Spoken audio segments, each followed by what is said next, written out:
देखिए बेटा, चैप्टर है सरफेस टेंशन, सरफेस तनाव। सरफेस टेंशन का मतलब सतह की वजह से लगने वाला तनाव, सरफेस की वजह से लगने वाला टेंशन। आप ये मान के चलिए कि जैसे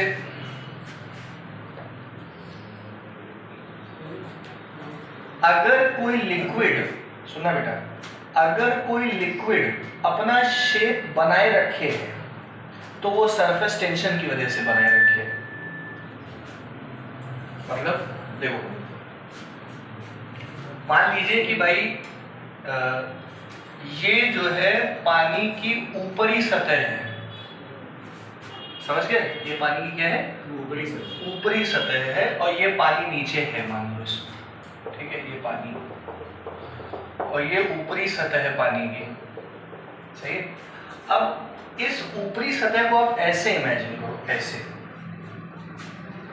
सही बात है? जब इस सतह को ऐसे इमेजिन करोगे और यहाँ पे जब आप एक लाइन ड्रॉ करो, मान लो यहाँ पे आपने एक लाइन ड्रॉ की, ये, तो इस लाइन पे पड़ने वाला फोर्स पर यूनिट लेंथ, इस लाइन पे, जैसे इस लाइन के इधर साइड लिक्विड है और इसी लाइन के उधर साइड में लिक्विड है, इस लाइन के उधर साइड में लिक्विड है, तो ये लाइन अपना शेप तभी बना के रख पाएगी जब इधर वाला लिक्विड इसको इधर खींचे, इधर वाला लिक्विड इसको इधर खींचे। टेक्निकली ये लाइन तभी अपना शेप बना के रख पाएगी जब इधर से equal force per unit length लग रहा हो। तो फोर्स पर यूनिट लेंथ जो इस वाले हिस्से पे लग रहा है से क्रिएट होता है tension, that is surface tension. इसी सरफेस टेंशन को आपको फील करना है पूरे चैप्टर में। सरफेस तनाव की वजह से ही जो है एक लिक्विड अपना शेप बना के रखता है, ठीक है? समझ आया? देखो, the property of a liquid by virtue of which the property of liquid by virtue of which the property of liquid by virtue of which the free surface of liquid, the free surface of liquid behave as stretched membrane. The free surface of liquid behave as stretched membrane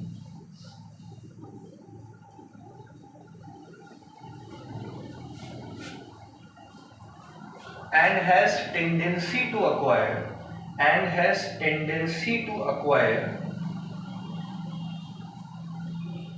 minimum possible area and has tendency to acquire minimum possible area and has tendency to acquire minimum possible area। चलो feel आया surface tension का? मतलब मान लो कि बेटा, सब लोग देखना, सरफेस टेंशन को थोड़ा सा और फील कराते हैं। मान लीजिए कि एक पानी की लेयर ऐसी है, इस शेप में, तो ऐसे ऐसे एकदम फ्लैट है, तो एकदम फ्लैट तभी होगी, अब देखो बेटा, जब ये जो लाइन हमने खींची, इमेजिनरी लाइन, इस पे इधर और इधर बराबर फोर्स लग रहा हो। नहीं समझ पाए? तो इधर भी तनाव लगेगा, इधर भी तनाव लगेगा, जिसकी वजह से ये तनाव कैंसल आउट होके ये फ्लैट रह जाएगी सरफेस। लेकिन अगर कोई सरफेस ऐसे है, पानी की सतह कैसी है? ऐसे। इसका मतलब ये है कि यहाँ पे तनाव इस तरफ लग रहा है, यहाँ पे तनाव इस तरफ लग रहा है, जिसकी वजह से इसका शेप हल्का सा क्या हो गया है? इस सरफेस का शेप ऐसा क्यों है? क्योंकि यहाँ पे खींची हुई लाइन पे तनाव ऐसे और ऐसे, तो ये टेंशन्स हैं। नहीं समझ पाए? ये दोनों तनाव तो एक दूसरे को कैंसिल कर देंगे। ये दोनों तनाव जो है, अब आप सोचो, इस टी का एक कंपोनेंट ये होगा, इस टी का एक कंपोनेंट क्या होगा? तो ये अगर थीटा बोल दिया जाए तो ये टी कॉस थीटा और ये भी टी कॉस थीटा। ऊपर वाला कंपोनेंट क्या होगा, इस टी का ऊपर वाला कंपोनेंट टी साइन थीटा और इस टी का भी ऊपर वाला कंपोनेंट 2t साइन थीटा ऊपर की तरफ लग रहा है। टी कॉस तो एक दूसरे को कैंसिल कर दिया, लेकिन 2t साइन ऊपर की तरफ लग रहा है जिसकी वजह से ये सीधा ना होके हल्का सा ऊपर की तरफ। नहीं समझ में आया? इस तरह से इसको सोच ले गए होगे, ये t ये क्या t कॉस, ये क्या t कॉस, नीचे की तरफ इसका t साइन और इसका t साइन लेके क्या बनाएगा, जिसकी वजह से नेट 2t साइन नीचे लगने की वजह से शेप हल्का सा क्या हो गया, बेंड। बोलो बात समझ आ रही है क्या कहना चाह रहे हैं? तो सरफेस टेंशन की वजह से ही लिक्विड की सतह का शेप बना रहता है, ऐसे ही समझिए। समझ गए? तो ये सब देख लो नाटक जो भी।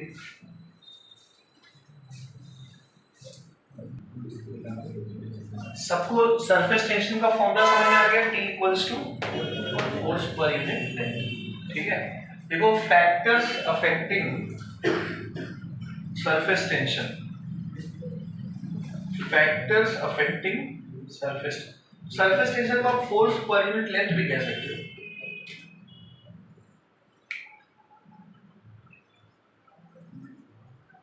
सरफेस टेंशन किन बातों पर निर्भर करेगा? पहली बात लिखिए, decreases with increase in temperature of liquid, decreases with increase in temperature of liquid।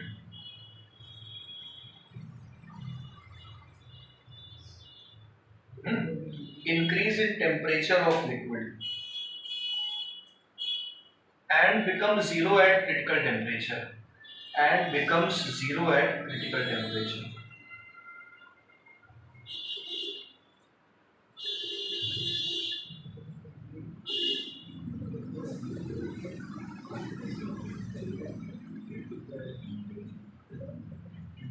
देखो तापमान के बढ़ने से सरफेस पे तनाव क्या हो जाता है, कम। अच्छा, तनाव ज्यादा होने से होगा क्या?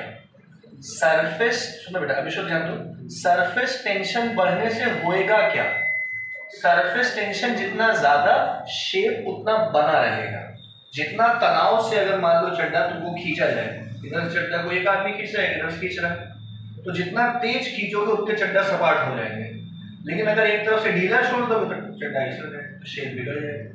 का मतलब क्या है कि जितना सरफेस टेंशन ज्यादा उतना शेप बना रहेगा। तो अगर आपने तापमान बढ़ा दिया, मान लो यहां से आपने क्या बढ़ा दी, टेम्परेचर बढ़ा दिया, गर्मी बढ़ा दी, तो गर्मी बढ़ा देने से ऊपर वाला सरफेस ऐसे ऐसे करेगा, तो सरफेस टेंशन कम हो गया। नहीं समझ पाए मेरी बात? दूसरा देखो factor, surface tension increases with addition of soluble impurities।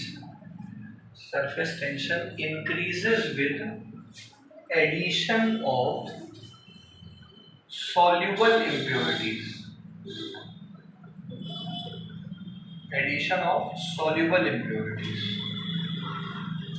अगर कोई ऐसी इम्प्योरिटी इसमें डाल दी जो कि इसमें क्या हो गई, घुल गई, तो वो तनाव बढ़ाएगी, शेप बनाए रखेगी। लेकिन अगर इनसॉल्युबल डालोगे तो तनाव घटा देगी, शेप बढ़ाएगी। देखो, and for insoluble surface tension decreases, and for insoluble surface tension decreases.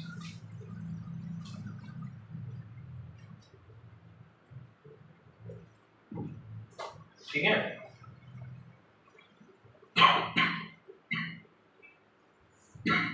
अगला देखो, बाहर कौन सा मीडियम है इस पर डिपेंड करेगा। इसके बाहर कौन सा मीडियम है, हवा है, कुछ वैक्यूम है, ग्लास है, क्या है, सराउंडिंग मीडियम पे। लिखो depends upon nature of surrounding medium and also nature of liquid,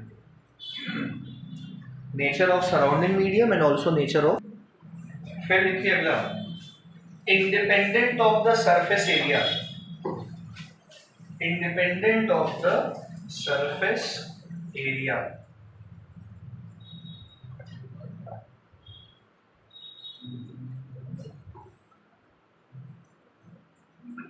independent of surface area. जितना ज्यादा एरिया हो हमें उससे मतलब ही नहीं है, क्योंकि टेंशन तो फोर्स पर यूनिट लेंथ पे डिपेंड कर रहा है। तो ये हो गया। अब देखो एक क्वेश्चन यहीं से बन गया, क्या इनमें से असर्शन रीजन का सवाल बन गया, असर्शन और रीजन का सवाल बन गया। यहाँ से क्या सवाल बनेगा असर्शन में, एक स्टेटमेंट दे देगा फैक्टर डिपेंडेंसी पे, है ना, और रीजन दे देगा उसका, सोच लेना कि क्या है। देखो topic, some consequences of surface tension, some consequences of surface tension।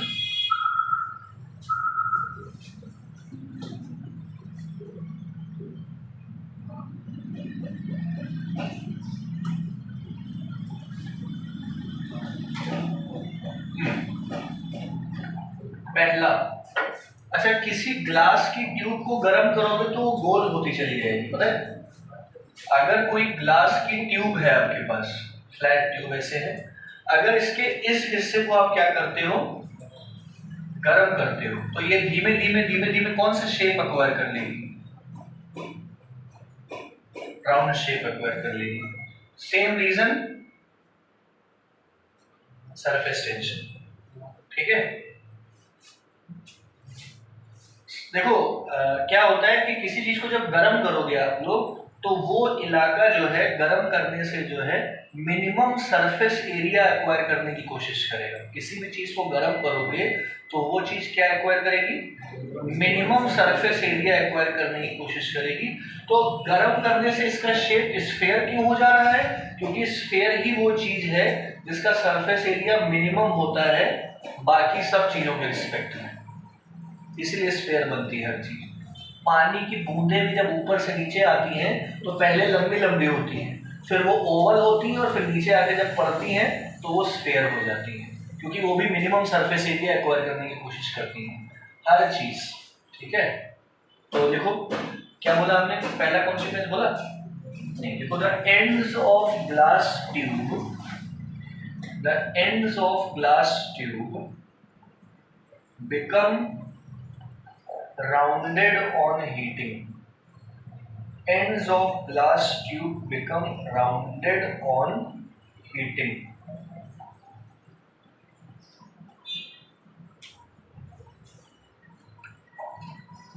ठीक है, क्यों राउंड हो गई, रीजन क्या लिखोगे, लिखो बोल रहे हैं the glass tube tends to acquire, the glass tube tends to acquire minimum surface area, the glass tube tends to acquire minimum surface area, stop, for a given volume, sphere has minimum area, किसी given volume के लिए sphere का area क्या होता है, minimum, hence it becomes a sphere, hence it acquires a spherical shape, इसीलिए वो spherical हो जाती है। ये सब सतह के तनाव की वजह से है ना।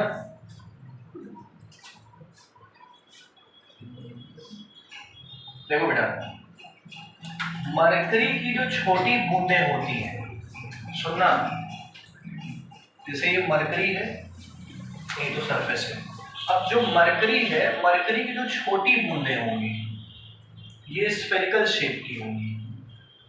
जैसे जैसे बूंदों को बड़ा करोगे उनका शेप स्फेरिकल से क्या होता चला जाएगा,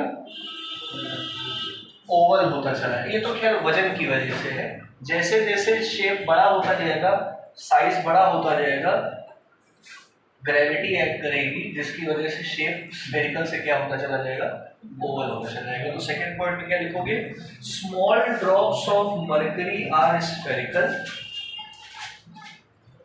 whereas large ones are flat.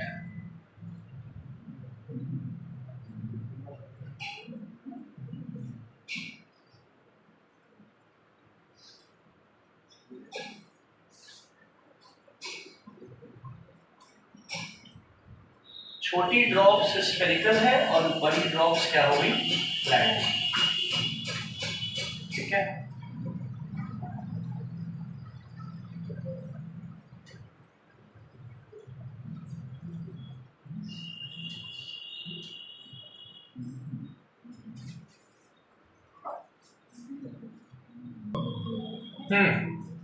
सुनो क्यों होता है ऐसा। आप लोग देखो बेटा, जो शेप है उस ड्रॉप का वो दो फोर्सेस की वजह से है अविश्रुत। शेप दो फोर्सेस पे डिपेंड करेगा, एक तो सतह का force that is surface tension, दूसरा ग्रेविटी। सही है। अब जो छोटी ड्रॉप है उसका मास कम है, बड़ी ड्रॉप का मास क्या है, ज्यादा। तो छोटी ड्रॉप में सरफेस टेंशन प्रिवेल करेगा, ग्रेविटी कम लगेगी। बड़ी ड्रॉप में ग्रेविटी ज्यादा लगेगी, सरफेस टेंशन कम लगेगा। मतलब हम समझाना क्या चाह रहे हैं, देखो ये जो छोटी ड्रॉप है, मान लो इसमें ओनली सरफेस टेंशन प्रिवेल्स, तो सरफेस टेंशन की वजह से जब सरफेस टेंशन ही लगेगा तो ये मिनिमम सरफेस एरिया एक्वायर करने की कोशिश करेगा, और मिनिमम सरफेस एरिया किसका होता है, स्फीयर का होता है। लेकिन जब ड्रॉप बड़ी हो जाएगी, तो ड्रॉप बड़ी होगी तो सरफेस टेंशन भी लग रहा होगा, लेकिन ग्रेविटी तब क्या लग रही होगी, ज्यादा। क्यों, देखो जब जगह बड़ी होती है, मान लो ये पहले ऐसे थी, ऐसे से ऐसे होगी, तो जब जगह ज्यादा होगी तो भैया लोएस्ट पॉइंट पे क्या लगना शुरू होगा, ग्रेविटी हर जगह पे क्या लगना शुरू होगी। वैसे टेक्निकली तो सेंटर ऑफ ग्रेविटी पे ही लगेगी, लेकिन अगर इसको कई टुकड़ों में बांट दो तो हर टुकड़े के सेंटर ऑफ ग्रेविटी पे क्या लगेगी, तो इतने हिस्से में जब ग्रेविटी लगेगी तो ये इसको फ्लैट बना देगा, इतने में लगेगी यहाँ से फ्लैट, इतने में लगेगी यहाँ से फ्लैट, इतने में लगेगी यहाँ से फ्लैट, ओवरऑल ये क्या हो जाएगा, फ्लैट। नहीं समझ पाए। तो छोटी ड्रॉप में ग्रेविटी के मुकाबले सरफेस टेंशन ज्यादा लगता है, जिससे मिनिमम सरफेस एरिया एक्वायर करने की वजह से क्या रहता है, स्फीयर। लेकिन बड़ी ड्रॉप्स में ग्रेविटी क्या लगती है, ज्यादा लगती है, तो ये मिनिमम सरफेस एरिया एक्वायर करने की वजह से फ्लैट हो जाता है। दोनों ही केसेस में एक्वायर क्या करवाना है, मिनिमम सरफेस एरिया। नहीं समझ पाए तो क्या लिखोगे कि समझ गए हो। देखो अगला,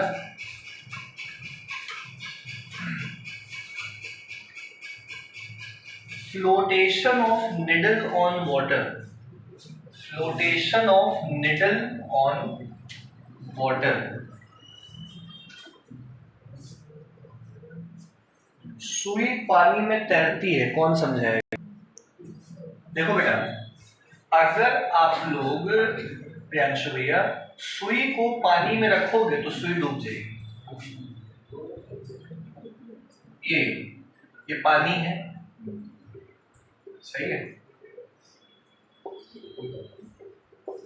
अब इस सुई को, सुई ये है, कैसे है ये सुई, ये सुई का क्रॉस सेक्शन है, निडल का क्या है, मतलब निडल तो ऐसे है, लेकिन ये निडल का क्या है, क्रॉस सेक्शन है। तो अगर निडल को आप सीधे सीधे पानी में रख दोगे तो भैया इधर वाला टेंशन काट देगा, जिससे ये कहाँ चली जाएगी, नीचे चली जाएगी, ये सिंक कर जाएगी। नहीं समझ पाए।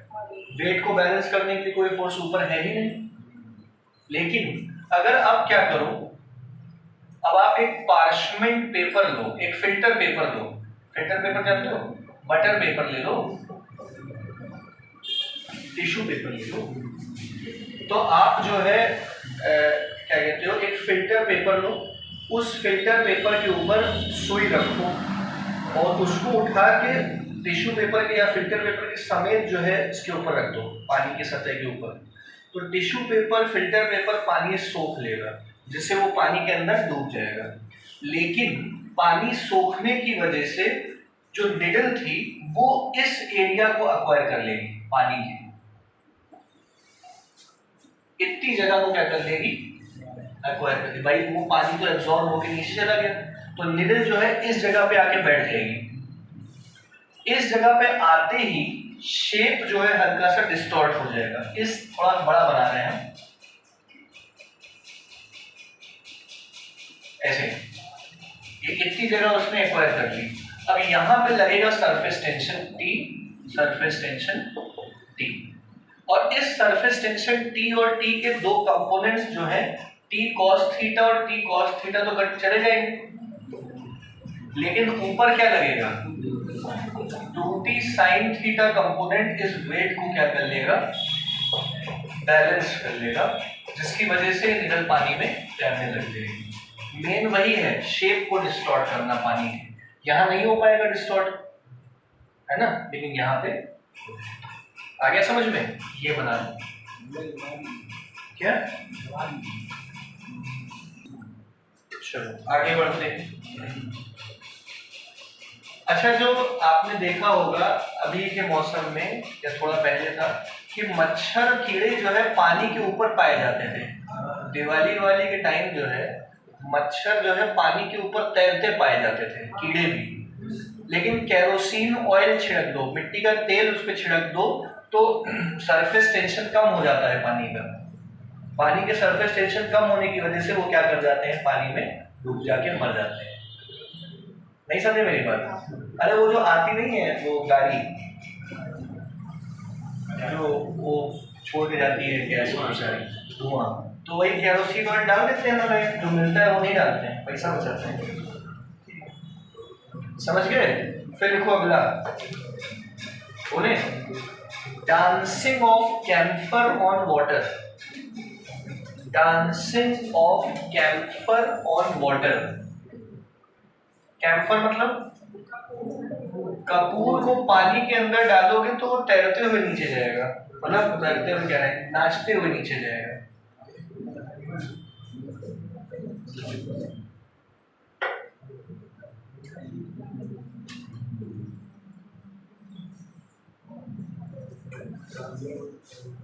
देखो जो कपूर होता है उसका शेप थोड़ा सा अनइवन होता है, अनलेस हम उसको काटते हैं उसका से। इसको ऐसे ही समझो, जैसे कपूर को बेटा जैसे अगर कपूर के शेप, कपूर को पानी में डाल दिया है तो मान लीजिए कपूर का शेप कुछ इस प्रकार से है। ये कपूर डाल दिया है। अब कपूर का जो हर हिस्सा है वो जितना जितना पानी के अंदर जा रहा है उसका शेप अलग अलग हो रहा है। शेप अलग अलग होने की वजह से कपूर पे सरफेस टेंशन अलग अलग लगेगा। मतलब इस हिस्से पे सरफेस टेंशन अलग लगेगा, इस हिस्से पे सरफेस टेंशन अलग लगेगा। तो सरफेस टेंशन अलग अलग लगने की वजह से जहां सरफेस टेंशन ज्यादा लगेगा, जहां सरफेस टेंशन ज्यादा लगेगा वहां से कम सरफेस टेंशन वाली जगह पे कपूर जाना चाहेगा। मान लो इधर सरफेस टेंशन ज्यादा लग रहा है, इधर क्या लग रहा है, तो कपूर किधर जाएगा, इधर जाएगा। फिर कभी ऐसे जाएगा, कभी ऐसे जाएगा, कभी ऐसे जाएगा, कभी ऐसे जाएगा, ऐसे करके वो नाचते हुए कहाँ जाएगा, पानी के अंदर। नहीं समझ पाए? देखो रीड फ्रॉम बुक, तो फिर कुछ नहीं होगा। हाँ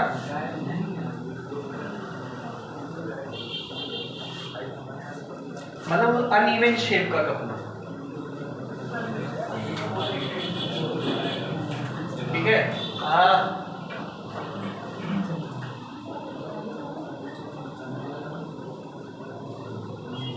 सबको आ गया समझ में? ठीक है, बहुत बढ़िया। अगला टॉपिक, ये सब समझ गया होगी मेरे ख्याल में, आसान था। देखो बेटा topic, cohesive and adhesive forces.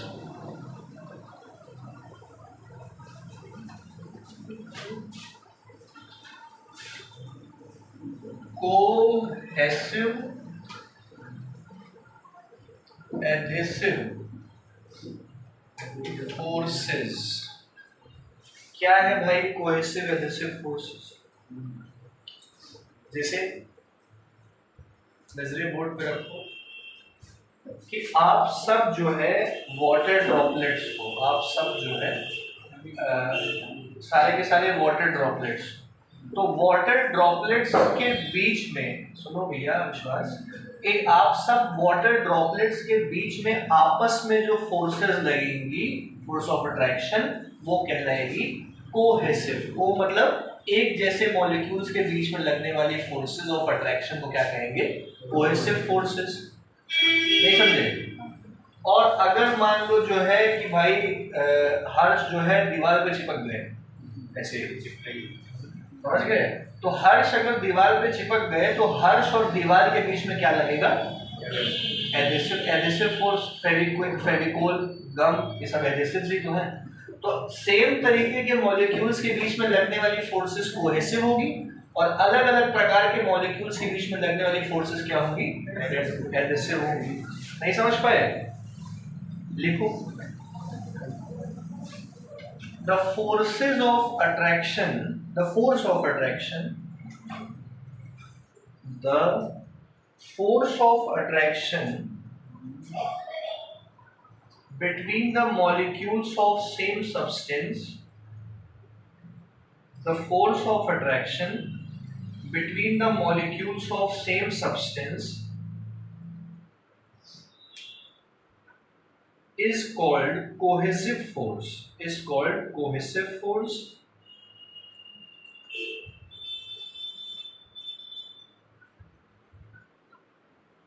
and that between the molecules of different substances, and that between the molecules of different substances,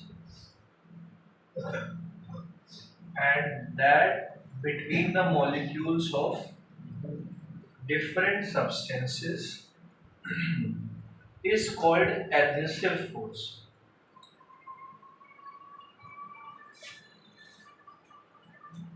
ठीक है, ये forces inverse square law follow नहीं करेंगी। जैसे सुनो बेटा, ग्रेविटेशनल फोर्स का क्या फॉर्मूला था?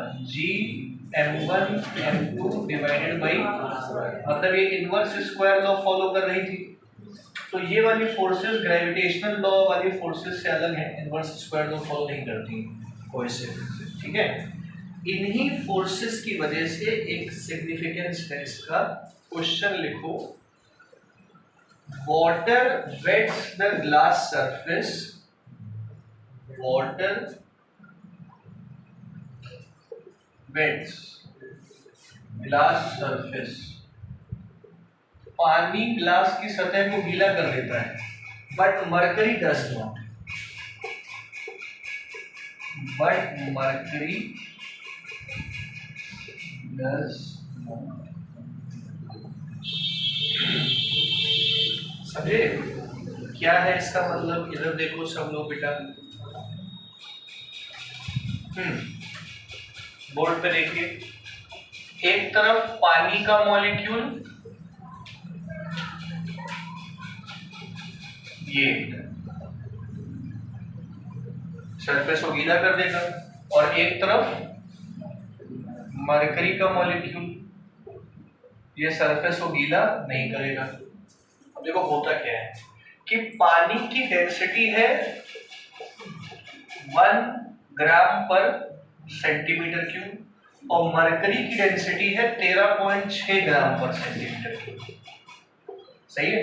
तो मरकरी का घनत्व ज्यादा है, तो पानी का घनत्व यानी कि डेंसिटी कम है, तो पानी के मॉलिक्यूल्स के बीच में लगने वाली कोहेसिव फोर्सेस कम है एज कंपेयर टू मरकरी के मॉलिक्यूल्स के बीच में लगने वाली कोहेसिव फोर्सेस। और पानी के मॉलिक्यूल्स के बीच की कोहेसिव फोर्सेस पानी और सरफेस के बीच में लगने वाली एडहेसिव फोर्सेस से कम है। पानी के मॉलिक्यूल्स एक दूसरे को आपस में किन फोर्सेस से जोड़े रखेंगे? Cohesive force. और पानी को जब ग्लास में डालोगे तो ग्लास और पानी के बीच में कौन सा फोर्स लगेगा? Adhesive force. Adhesive force cohesive force से ज्यादा होती है, जिससे पानी सरफेस पे फैल के उसको गीला कर देता है। लेकिन जब मरकरी है तो मरकरी के मॉलिक्यूल्स के बीच में कोहेसिव फोर्सेस क्या होती हैं? ज्यादा एज कंपेयर टू उनके मॉलिक्यूल और ग्लास के बीच की एब्रेसिव फोर्स से, जिससे वो ग्लास के सतह को वेट नहीं करता। नहीं समझ में आया? इसी को इंग्लिश में लिखना है, लिख पाओगे? बस इतना लिखना है कि the cohesive forces between the molecules of water is less than as compared to the adhesive force between water molecule and glass surface. Hence water wets glass. और यहाँ पे उल्टा देखो, खुद ही लिख लो। सभी लोग इधर ध्यान दो बेटा। चलो देखो, इसी के बाद एक चीज समझा रहे हैं, बाकी आप लोग इतना कुछ बहुत टफ नहीं है।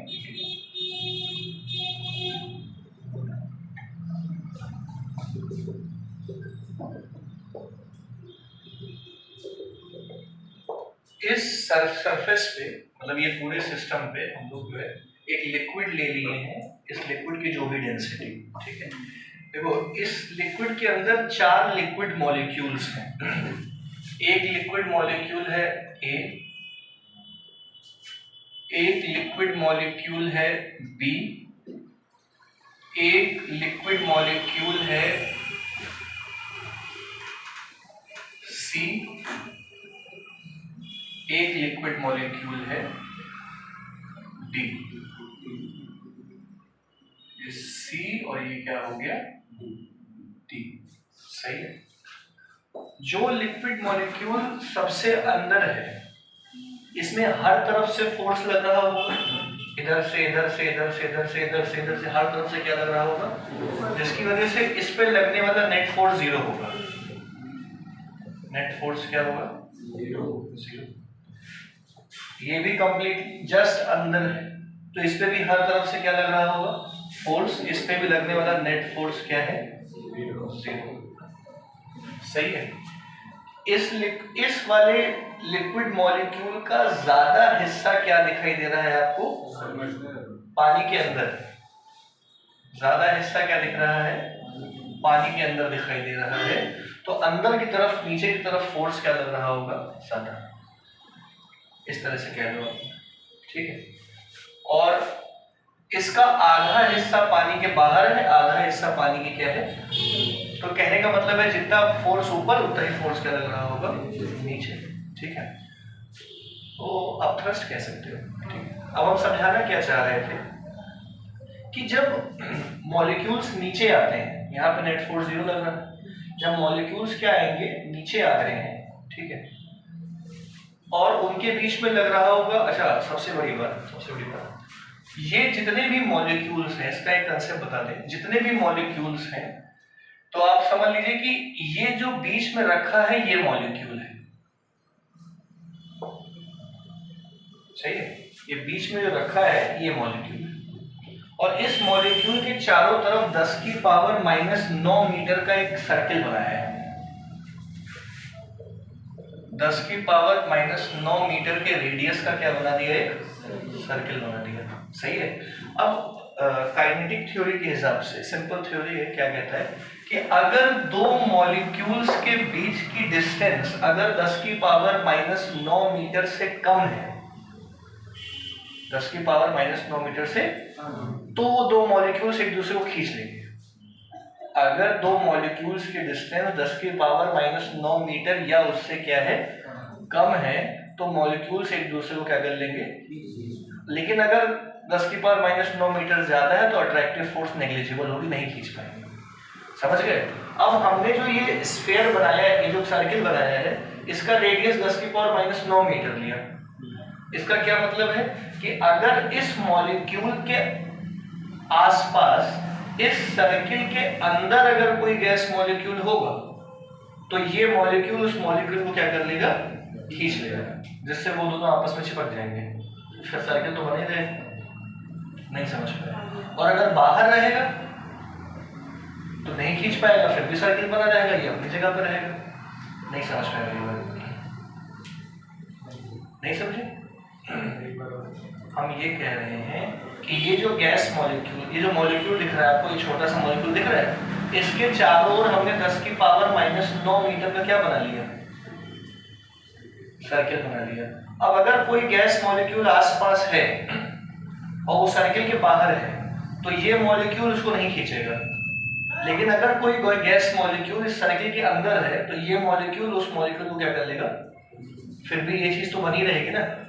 मान लो एक मॉलिक्यूल यहाँ आ गया तो ये वाला मॉलिक्यूल इस मॉलिक्यूल को खींच के यहीं संभालेगा, जिससे ये सर्किल बना रहेगा। ठीक है, तो हमने भले 4 गैस मॉलिक्यूल्स लिए हैं, 4 लिक्विड मॉलिक्यूल्स लिए हैं, लेकिन अगर इसके अंदर भी कोई लिक्विड मॉलिक्यूल होगा तो ये मॉलिक्यूल उसको क्या कर लेगा, बस इतना हम बताना चाहते थे। ठीक है, इसलिए हमने 4 दिखाए हैं यहाँ पे केवल।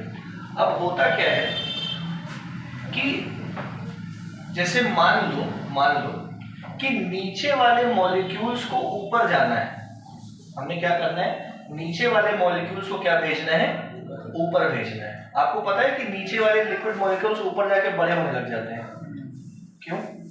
नीचे प्रेशर ज्यादा होता है तो मॉलिक्यूल्स छोटे होते हैं, ऊपर प्रेशर क्या होता है तो बड़े होते चले जाते हैं, मतलब दूरी बढ़ती चली जाती है।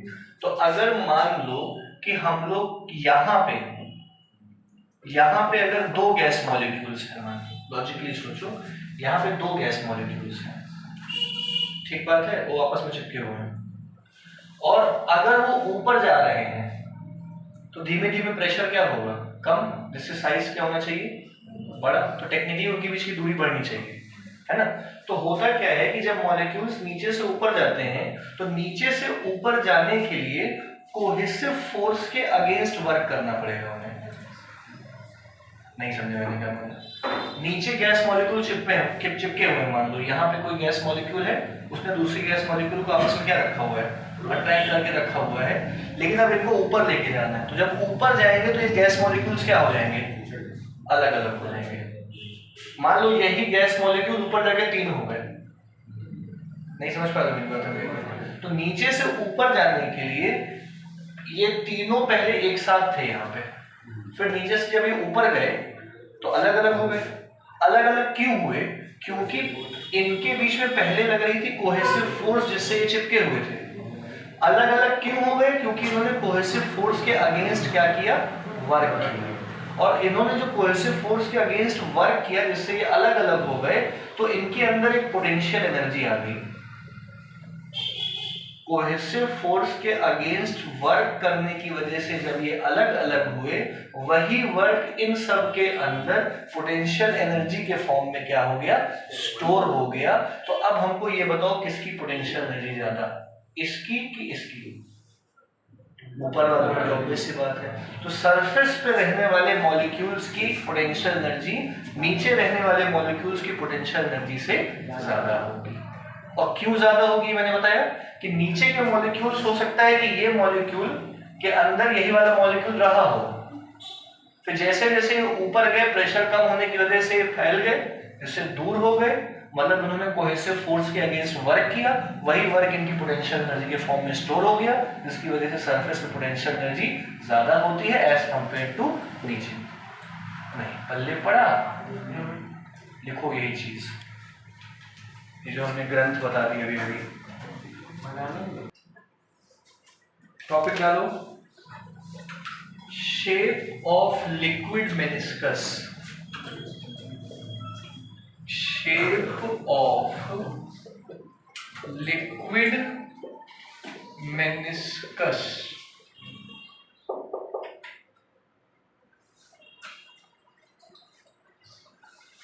Shape of liquid meniscus. देखिए,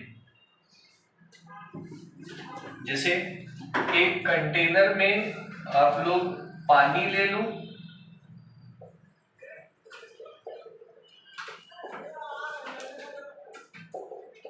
और एक कंटेनर में आप मरकरी ले लो,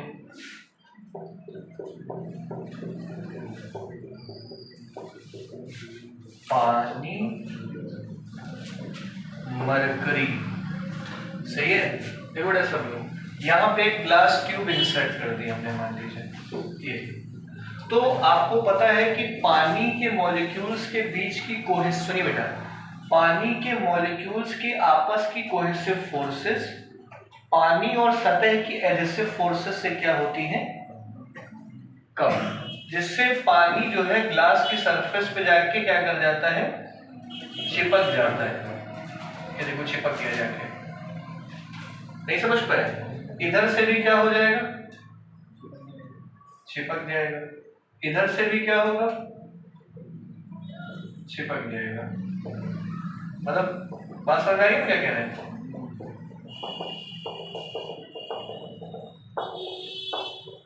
समझ गए होगे? तो ये ऐसा शेप बनता है। लेकिन जो मरकरी है, तो मरकरी में कोहेसिव फोर्सेस ज्यादा है as compared to adhesive forces, जिससे मरकरी चिपकता नहीं है सरफेस पे जाके, मतलब उसका शेप कुछ ऐसा रहेगा।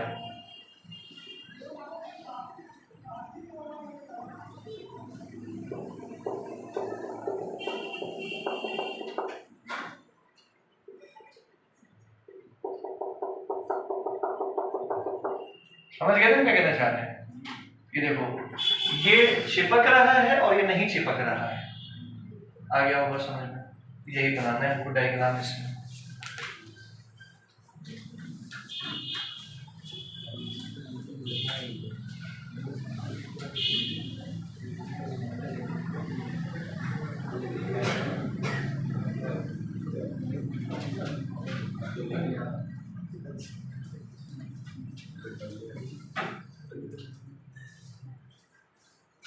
ठीक है। अच्छा, ये शेप कैसा है पानी में? कनकेव है कि कन्वेक्स है? ये कनकेव मेनिस्कस है, कनकेव मेनिस्कस। और यहाँ ये कौन सा है? कॉन्वेक्स। थोड़ा सा ठीक ठाक बनाना, हमने बहुत गंदा बनाया है। आप लोग ऐसे कर सकते हो, ये लो सबसे बढ़िया। नाटक ही खत्म।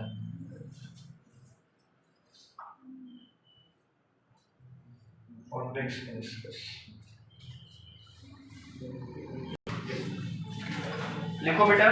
एंगल ऑफ कांटेक्ट, टॉपिक है angle of contact.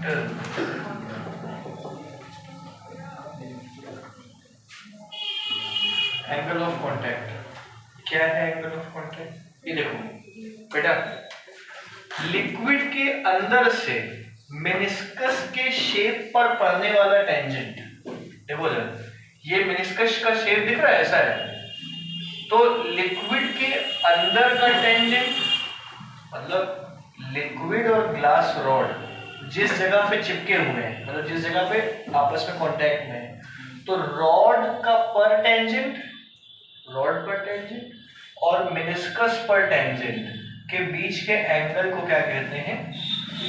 Angle of contact. इसी तरीके से ये देखो, रॉड पर टेंजेंट और मेनिस्कस पर टेंजेंट के बीच को क्या कहेंगे? Angle of contact. तो उसी डायग्राम में बना के हम डेफिनेशन बोल दे रहे हैं आप लोग को, कहो तो डायग्राम बना उसी में कर दो।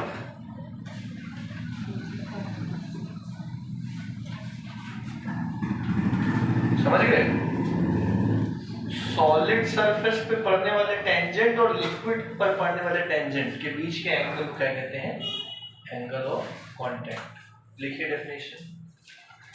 The angle inside the liquid, the angle inside the liquid between the tangent to the solid surface, between the tangent to the solid surface and the tangent to the liquid surface, and the tangent to the liquid surface, the tangent to the liquid surface at the point of contact, and the tangent to the liquid surface at the point of contact.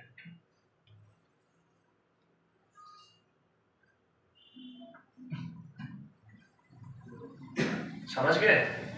देखो, पानी के लिए acute angle है, दिख रहा है? पानी के लिए क्या है और इसके लिए ऑब्वियस एंगल। सही है। चलो आगे बढ़ते हैं। समझ आ रहा है सबको?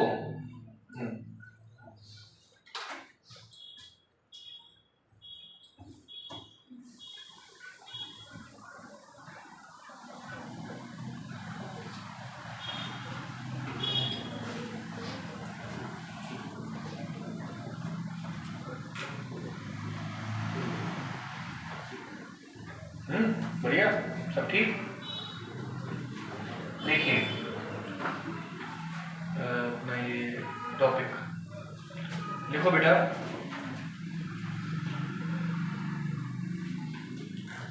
Work done in stretching a liquid surface, work done in stretching a liquid surface, work done in stretching a liquid surface,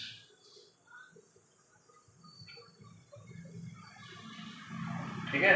bracket में surface energy of liquid, work done in stretching a liquid surface, bracket लिखना surface energy of liquid.